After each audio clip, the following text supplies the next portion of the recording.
Ham. Hi.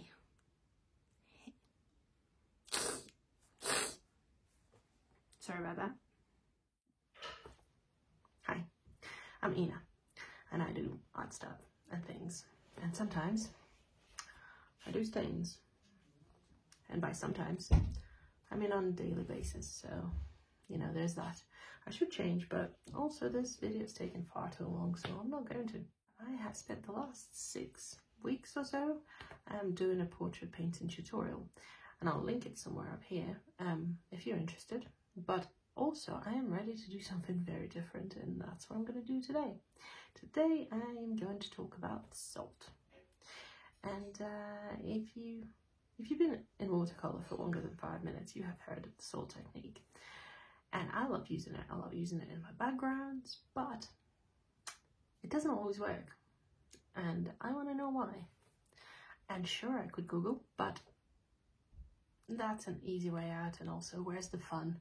So what I'm going to do today is have fun in finding out about the salt technique and what works and what doesn't. So if you're interested in that kind of thing, hop along and let's get salty. But don't actually get salty. I tested about 18 different paints off screen, and first I tested black paints, but only with rock salt. I have Winsor Newton Cotman Ivory Black. Can someone explain why it's called ivory? I probably should Google. Winsor Newton Cotman Lamp Black, again, confusing. Kuretake Gansai Tambi Black, and Schmincke Black Pearl Metallic Black. And that's a good name for a black. To the Black Pearl. And then I tested 14 other colours. Who wants to listen to me list them? No one. No, not even I want that. So I will put them in the description below, and instead, let's watch this stop motion I made.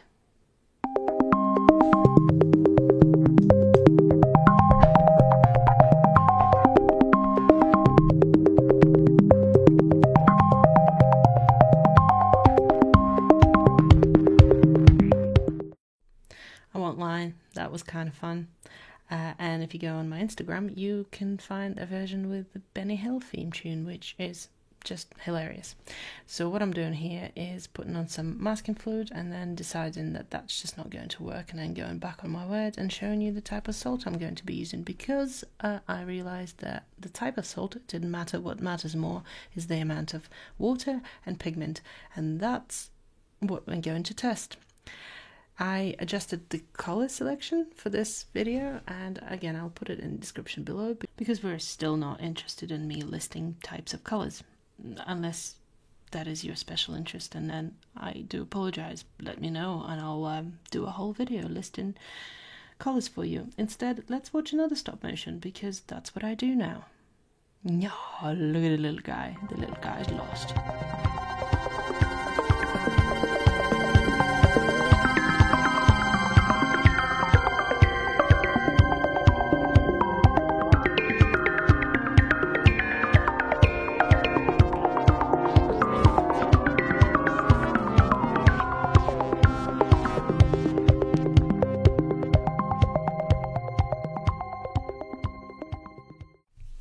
So what I'm doing here is laying down some water.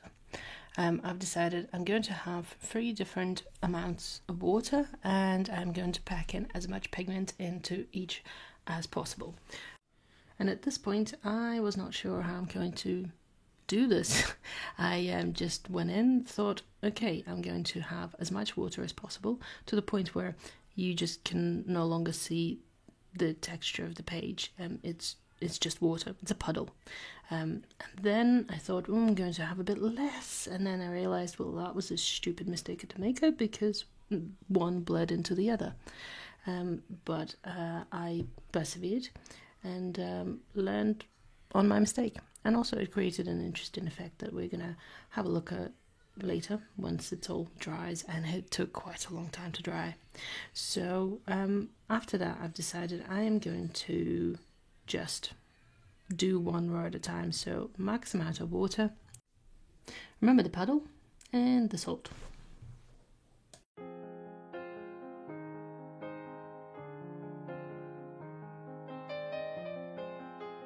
And this is the first row done. As you can see, it's extremely wet, and it actually took over an hour to dry, and I'm in a very hot room.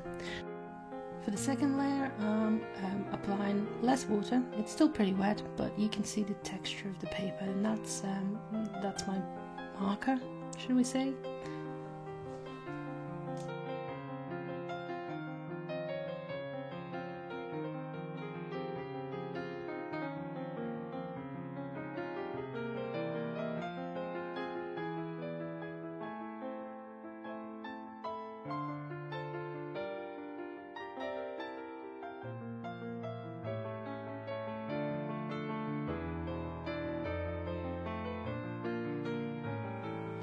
And now for the second layer. As you can see, things are already happening in both, but obviously the second layer is actually drying a lot faster than the first one. That has a way to go.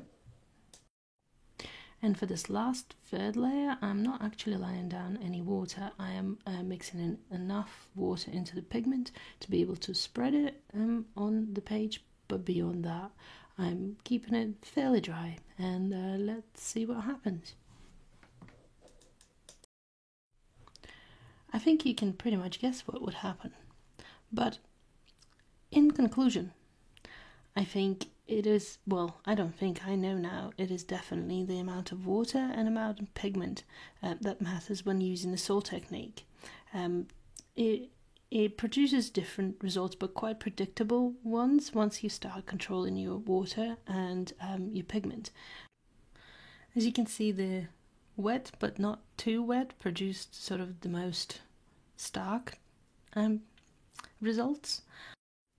I think there's still merit in the other two. It all depends on what you're trying to achieve, your style. But I thought I really wanted to put all these pigments together and see what happens, and this is what I did. I apologize for how chaotic this is, because, well, I'm still learning on how to film and paint at the same time. This might be triggering, or it might be fun. You decide.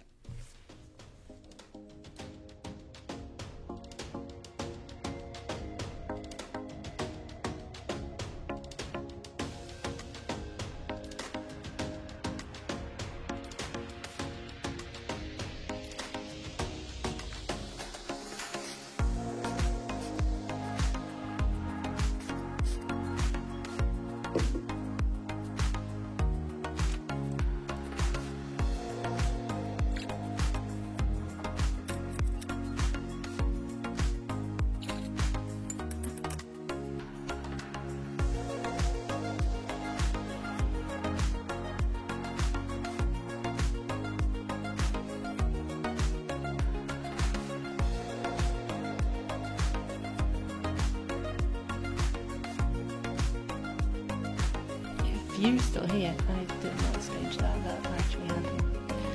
Overdance.